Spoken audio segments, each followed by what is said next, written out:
Hello, America. I am John Hilton. Tonight, we have the two finalists who are competing in the role for presidency.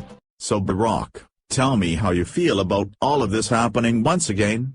I mean, you made it last year. Well, John, I must admit that I'm not as nervous as I was last year. I mean, I am up against Hillary Clinton. Ha ha ha ha. I am sure I can kick you completely out of the government. But I'll let you try anyway. Oh wow, just look at this rivalry. This is not going to be a nice election. Ha ha, I know, I'm not gonna make it a nice one. What is that supposed to mean? Well, you can't be mean to me anyway. We'll see about that. I mean, being a president is hard work. I don't think you can handle it. I can rule this country better than you could ever dream of. Excuse me?